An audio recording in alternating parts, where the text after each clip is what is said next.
बेटा हमारे पास जब हाइड्रोजन स्पेक्ट्रम को स्टडी करते हैं we have Lyman series, Balmer, Paschen, Brackett, पीफर्न सीरीज एंड हम्फ्रीज सीरीज।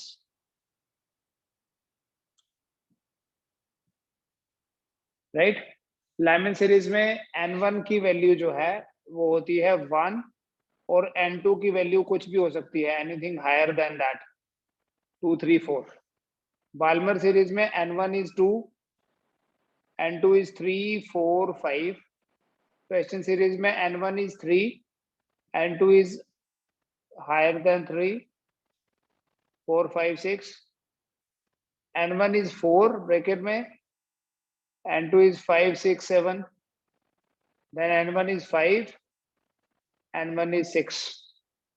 बेटा इस स्पेक्ट्रल सीरीज में जो लाइमन सीरीज है इसमें हम मिनिमम और मैक्सिमम वेवलेंथ कैलकुलेट करते हैं। This Lyman series lies in the ultraviolet region. जो बाल्मर सीरीज है this lies in the visible region of electromagnetic spectrum, और बाकी सारी जो है they are in the infrared region. Question series में आपने पता करना है what is the shortest wavelength. देखना बेटा एक चीज, ये हमारे पास मान लो कोई एक ऑर्बिट है, से N1 1 ही है, या अगर क्वेश्चन सीरीज की बात कर रहे हैं N1 is 3, ठीक है, तीसरे ऑर्बिट में आता है इलेक्ट्रॉन।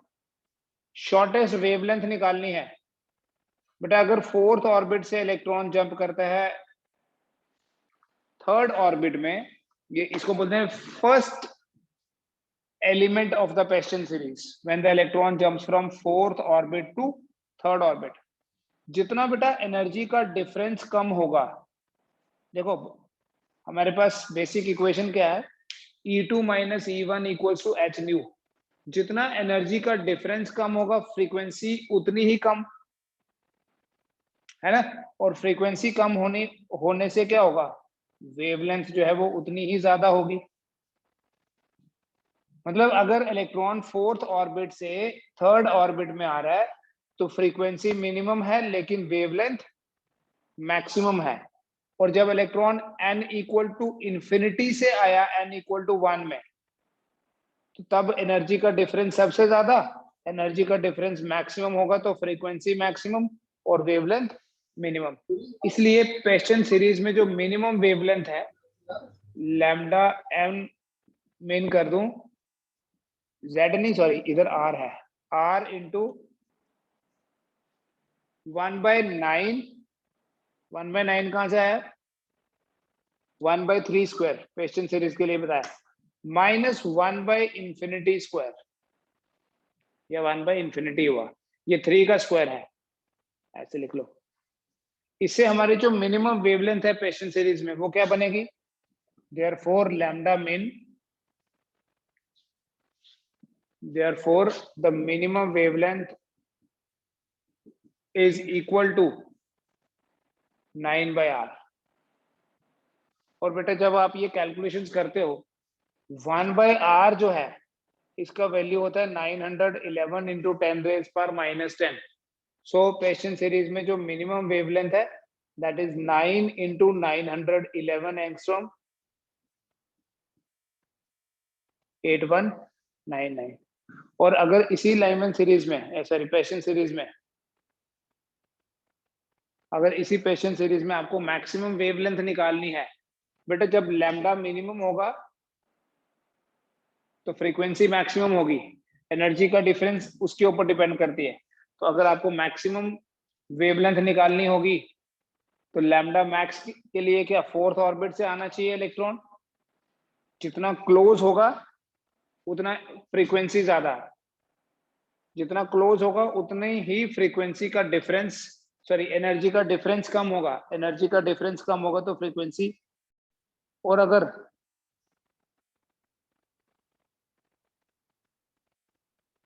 एनर्जी का डिफरेंस कम हुआ तो श्रेष्ठ ये लिखा है क्वेश्चन नंबर, फ्रीक्वेंसी कम तो वेवलेंथ ज्यादा, इसलिए 1/लैम्डा मैक्स जो है that would be equal to r into 1/9। ये तो हमेशा ही रहेगा, अब फोर्थ ऑर्बिट से आएगा तो it will B minus 1 by 16, 1 by 4 square. That's why 1 by lambda x is equal to lambda max equal to 16 minus 9, 7 divided by 9 into 16. तो finally हमारा जो हाल तो मिनिमम ही पूछा है क्वेश्चन में, मैक्सिमम भी निकाल सकते हैं. जितना क्लोज ऑर्बिट होगा फ्रीक्वेंसी का डिफरेंस, सॉरी एनर्जी का डिफरेंस उतना कम. So lambda max will be equal to 9 into 16 divided by 7r. Again write like this, 9 into 16 by 7 into 911 angstrom.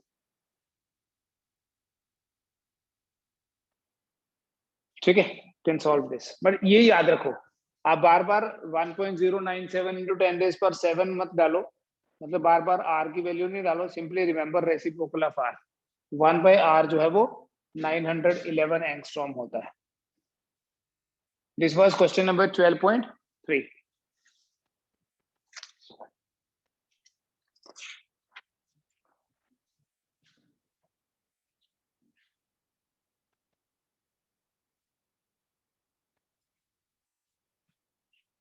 After that, we have question number 4.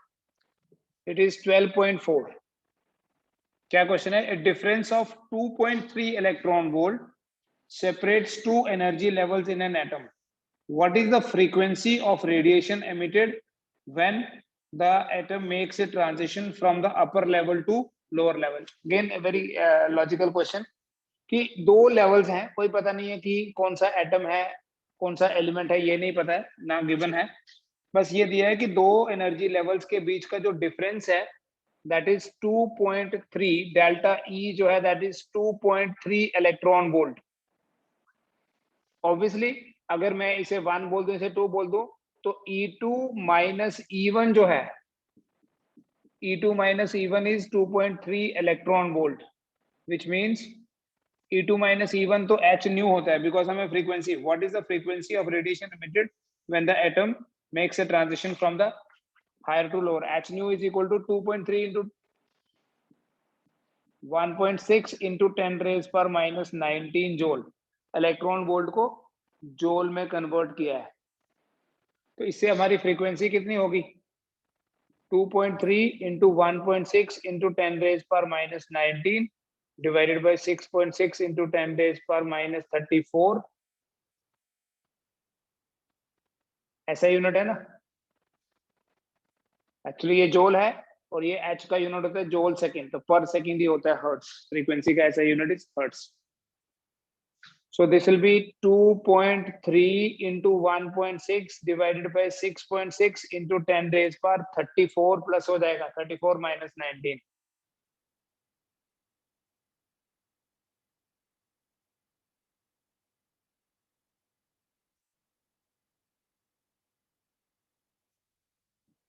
(34 minus 19 is 15).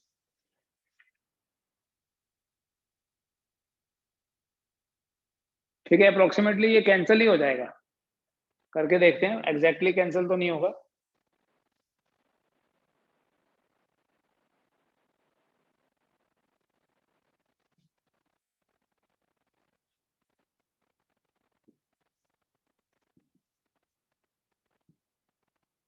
ठीक है, almost double है, almost double. तो double से थोड़ा सा आप इसको ऐसे लिख लो, 368,660 into 10 raised per 15 सॉरी. ठीक है, दिस विल बी 0.4 अप्रोक्सीमेटली. ठीक है, तो एनर्जी का जो डिफरेंस है उसी से फ्रीक्वेंसी निकालेंगे using the third postulate. This is question number 12.4. Then 12.5 question है, इसको कर दूं. 12.5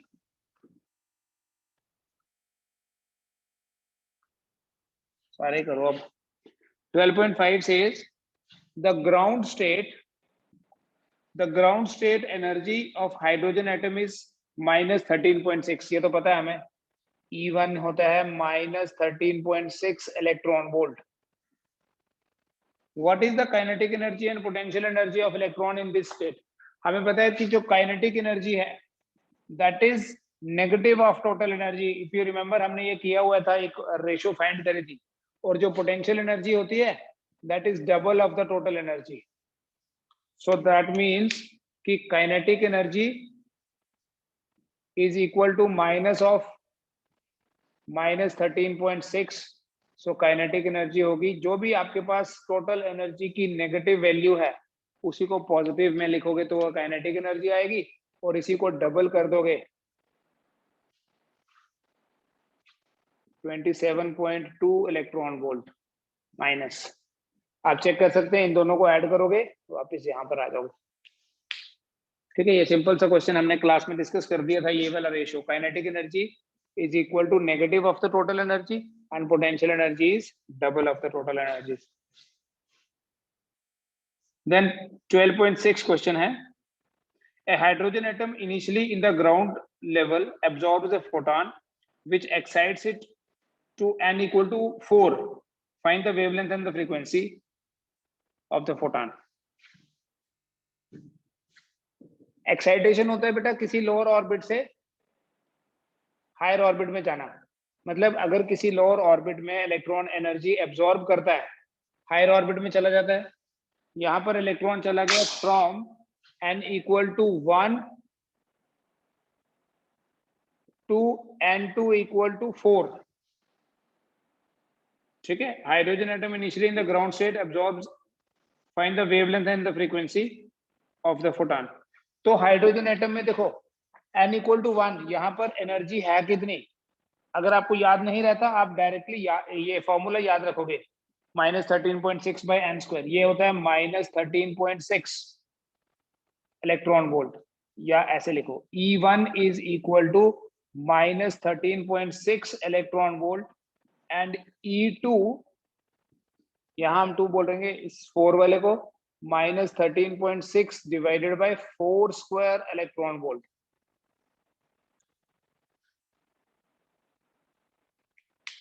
ठीक है, और ये आपके पास परहैप्स आप चेक कर लो -0.85 इलेक्ट्रॉन वोल्ट आता है।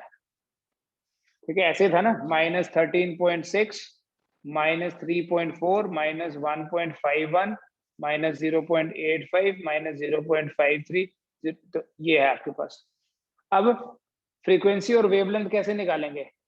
जब एक इलेक्ट्रॉन n इक्वल टू 1 से n इक्वल टू 4 में गया, तो वो तभी जा सकता है when it has absorbed some energy, so that energy is added to this and it goes to this. So जो फोटॉन ऐड किया उसकी एनर्जी कितनी होगी? E2 minus E1। ठीक है, अगर आपको फ्रीक्वेंसी निकालनी है तो -0.85 minus -13.6 divided by h। h मतलब Planck's constant, 6.6 into 10 raised power -34। और अगर आपको वेवलेंथ भी निकालनी, दोनों दिए हुए, c होता है बेटा न्यू लैम्डा, तो c बाय लैम्डा लिखा दो। c by lambda is equal to 13.6 minus 0.85, ऐसे लिखो 13.6 minus 0.85, 6.6 into 10 raised power -34। c का वैल्यू डाल लो, 3 इंटू 10 raised power 8 आएगा। ठीक है, क्वेश्चन नंबर 6 हो गया। 7, एक्चुअली इस चैप्टर के क्वेश्चन इजी हैं थोड़े। क्वेश्चन नंबर 7 इज, हमने डिस्कस किए हुए सारे क्वेश्चंस, आपको पता चलता जाएगा। देखो, using Bohr's model calculate the speed of electron in hydrogen atom in n equal to 1। n equal to हमने सीधा फाइंड किया था बेटा, स्पीड जो है वो inversely proportional to principal quantum number होती है, और वैल्यू कैलकुलेट करी थी हमने हाइड्रोजन के लिए। पहले ऑर्बिट में इलेक्ट्रॉन की वेलोसिटी होती है 2.2 इंटू 10 raised power 6 मीटर पर सेकेंड, इफ यू रिमेंबर यही था। Now using Bohr's model calculate the speed of an electron in hydrogen atom in n equal to 1, n equal to 2 and n equal to 3. The other factors remain same. n equal to 1 में अगर ये है तो इसको V1 बोला, V2 कितना होगा पता है? V2 will be 2.2 into 10 raised power 6 divided by 2. So this will be, ये भी किया था हमने। V3 कितना होगा? 2.2 into 10 raised power 6 divided by 3, approximately 0.7 into 10 raised power 6 meter per second. With increase in orbit number, the speed goes on decreasing. Calculate the orbital period of in each of these level. Time period कैसे निकालना है?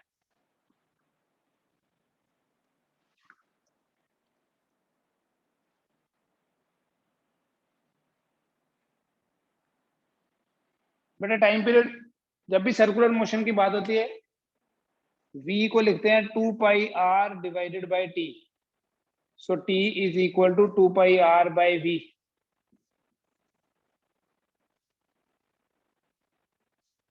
ठीक है, this is v1. What is r1?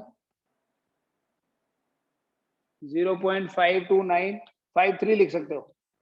0.53 into 10 raise पर -10 metre. बाकी करने की जरूरत ही नहीं है. ये इसका 1/4 है, ये 1/9 है, क्योंकि r जो है वो इनवर्सली प्रोपोर्शनल होता है. सॉरी, r डायरेक्टली प्रोपोर्शनल होता है. तो हम क्या करेंगे बेटा, हम किसी एक ऑर्बिट में टाइम पीरियड पहले वाले में निकाल लेंगे. आपको बताया था कि जो फ्रीक्वेंसी है वो इनवर्सली प्रोपोर्शनल होती है n क्यूब के, याद है? तो जो टाइम पीरियड है वो डायरेक्टली प्रोपोर्शनल होता है n क्यूब के. तो अगर मैं इसको एक ऑर्बिट के लिए कैलकुलेट कर लूं, पहले ऑर्बिट में टाइम पीरियड कितना है? Time period not frequency. It would be 2 into 3.14 into r. What is r? 0.53 into 10 raised power -10 divided by v is 2.2 into 10 raised power 6. पहले ऑर्बिट का टाइम पीरियड मिलेगा बेटा. अब दूसरे ऑर्बिट का टाइम पीरियड आपने कैलकुलेट नहीं करना है. ये नहीं है कि आप यहाँ इसका रेडियस कैलकुलेट करो फिर ये स्पीड इधर डालो, ऐसे समझो. जो टाइम पीरियड है वो r किसके डायरेक्टली प्रोपोर्शनल है? n स्क्वायर के. और वेलोसिटी इनवर्सली प्रोपोर्शनल है n के. समझ आ गई ये चीज? So time period is directly proportional to n cube. This is important, although ये आपने किया हुआ भी है. तो ये वाला जो टाइम पीरियड है, लेट अस से दिस टाइम पीरियड, हम इसको कैलकुलेट ही कर लेते हैं. आप कैलकुलेट करो इसको कितना आता है, फिर मैं आपको डायरेक्ट बताता हूँ. ठीक है, 10 का जो पावर है वो इंपॉर्टेंट होता है.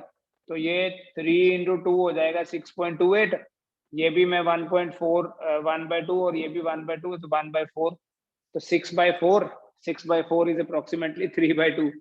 3/2 means 1.5 into 10 raised power -16 second. ठीक है, इतने सेकेंड में इलेक्ट्रॉन पहले ऑर्बिट में, इतने सेकंड में इलेक्ट्रॉन एक ऑसिलेशन कंप्लीट करता है. This is called time period, time taken to complete one oscillation. अब देखो इस क्वेश्चन में क्या बोला था, calculate time period in each of the orbits. पहले ऑर्बिट का टाइम पीरियड आपने निकाल लिया वैल्यूज डाल के ना. दूसरे ऑर्बिट का जो टाइम पीरियड t1 कितना आ गया? 1.5 into 10 raised power -16 सेकेंड. दूसरे ऑर्बिट का जो टाइम पीरियड है t2, since it is directly proportional to n cube, तो 2 का क्यूब हो गया 8, तो t2 होगा बेटा 8t1. ये चीज देखो कैसे मैंने डायरेक्ट लिखी है. So it will be equal to 1.5 into 8, 12 into 10 raised power -16 second. तीसरे ऑर्बिट में it will be 27t1. Cube के प्रोपोर्शनल है, इसका मतलब क्या है? फर्स्ट ऑर्बिट में अगर t1 टाइम पीरियड इतना है, सेकेंड ऑर्बिट में 2 का क्यूब करके इतना आएगा, थर्ड ऑर्बिट में 3 का क्यूब करके इतना आएगा. तो depending on the value of n you can directly calculate time period, अगर आपको पहले ऑर्बिट का पता है तो. ठीक है, चेक कर रहे हैं इस क्वेश्चन को भी. This is question number 12.7. कुछ पूछना है इसके रिलेटेड तो पूछो. पर 12.8 नहीं में पढ़ रहा, ये आपसे हो जाएगा डायरेक्टली, अभी हमने कर भी दिया इसको। The radius of the inner most electron orbit of a hydrogen atom is 5.3 into 10⁻⁻11।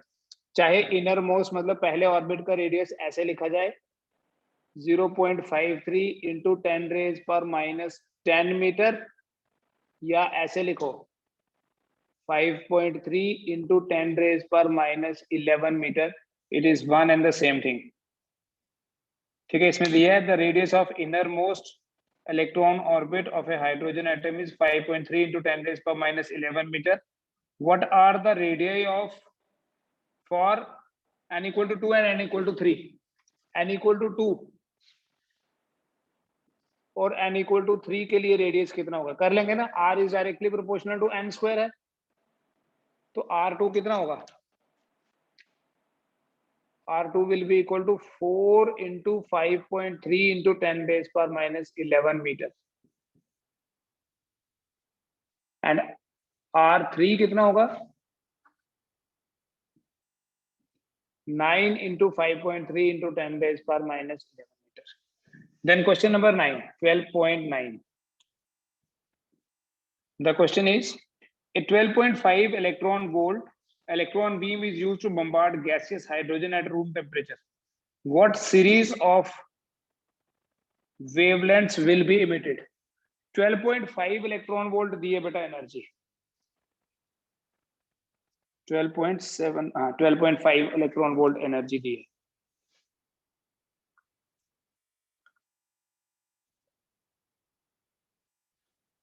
Different orbits में हमें इलेक्ट्रॉन की एनर्जीज पता है, तो जब 12.5 इलेक्ट्रॉन वोल्ट एनर्जी दें, आप ये देखो कि हमारे पास जो ग्राउंड स्टेट में एनर्जी होती है -13.6 इलेक्ट्रॉन वोल्ट है।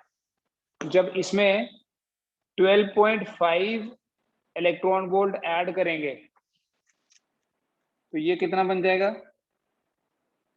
12.5 electron beam is used to bombard gaseous hydrogen at room temperature. What series?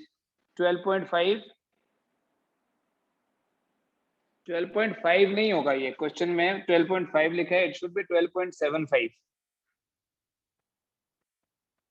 Then it will be -0.85.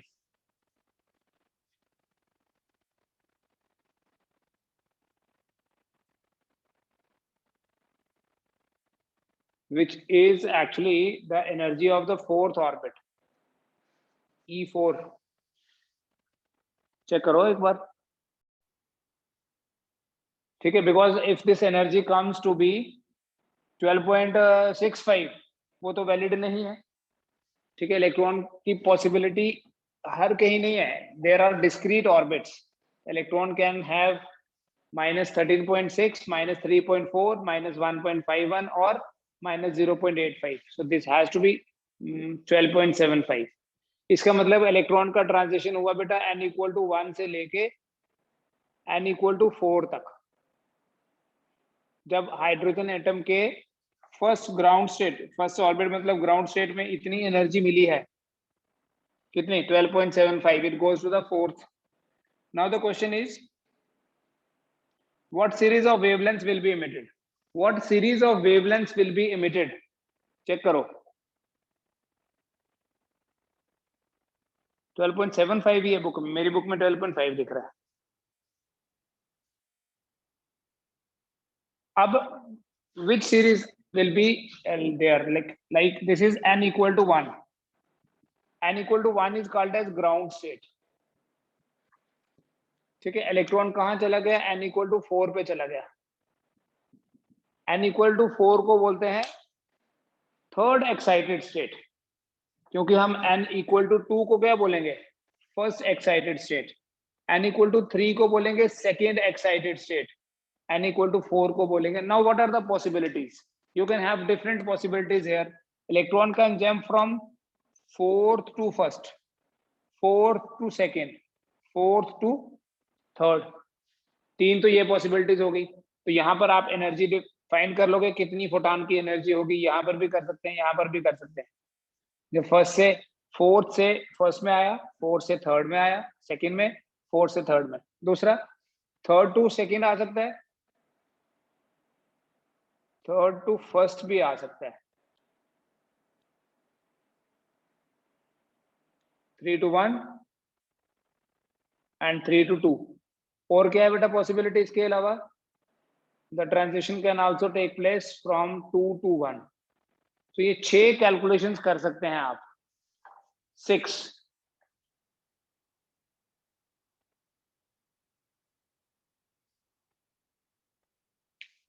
ठीक है, और हर कैलकुलेशन में आपने बेसिकली यूज क्या करना है? रिडबर्ग्स फॉर्मूला ही यूज करना है इस, क्योंकि हाइड्रोजन एटम में सीधा लिखेंगे 1/λ इक्वल टू ये पहला, ये दूसरा, ये तीसरा, is fourth, fifth and sixth transition. तो लैम्डा अगर फर्स्ट ट्रांजिशन की बात करूं, 1/λ1 will be equal to 1/r into 1 - 1/16। पहले ऑर्बिट में इलेक्ट्रॉन आया कहां से? फ्रॉम n इक्वल टू 4, 4 का स्क्वायर हो गया। So this would be equal to r into 15/16। सो λ1 बन जाएगा 16/15r। उसके बाद इसको बोला है second, λ2 would be r into, अब r की वैल्यू ये वाली मत डालो यहाँ डिनोमिनेटर में, ये वैल्यू यूज करो, क्योंकि आपके पास जब भी लैम्डा को कैलकुलेट करोगे रीडबर्ग्स फॉर्मूला से 1/r ही आएगा, 911 एंगस्ट्रॉम। ठीक है, λ2 निकाल लेंगे, it will B 1/n1 square will be 1/4 - 1/16। ठीक है, likewise you can calculate all the 6 wavelengths. ठीक है, ये 9th क्वेश्चन था, देख लीजिए करके, नहीं होगा तो then you can ask. Additional exercise भी करनी पड़ेगी आपको। In accordance with Bohr's model, now this is question number 10.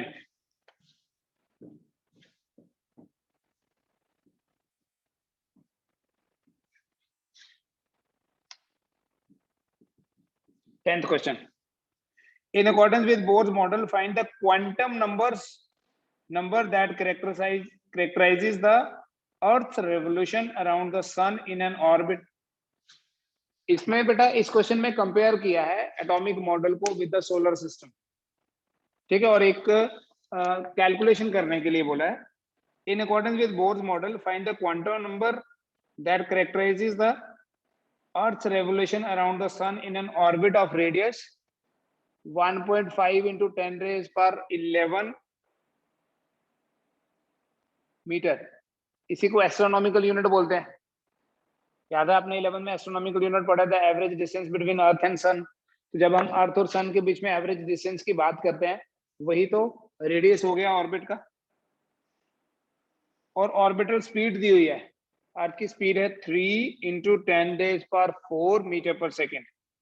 और अर्थ का जो मास है, mass of earth is, this is also studied in gravitation, 6 into 10 raised power 24।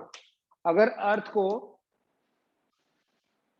एक पार्टिकल, एक इलेक्ट्रॉन की तरह एज्यूम करें, सन को न्यूक्लियस की तरह,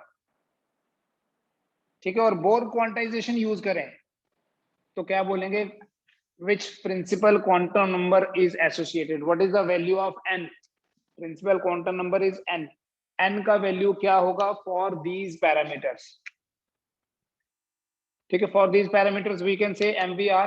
देखो n का वैल्यू पता करना है तो mvr is equal to nh by 2 pi। This means n is equal to mv into 2 pi r, mv into 2 pi r divided by h। देखो जैसे इलेक्ट्रॉन का मास लिखते थे हम 9.1 into 10 raised power 30 - 31, अभी अर्थ का मास लिखना है 6 into 10 raised power 24। अर्थ की वेलोसिटी कितनी गिवन है? 3 into 10 raised power 4 into 2 into 3.14 into radius is given 1.5 into 10 raised power 11 divided by 6.6 into 10 raised power -34। करो कैलकुलेट, कितना आता है?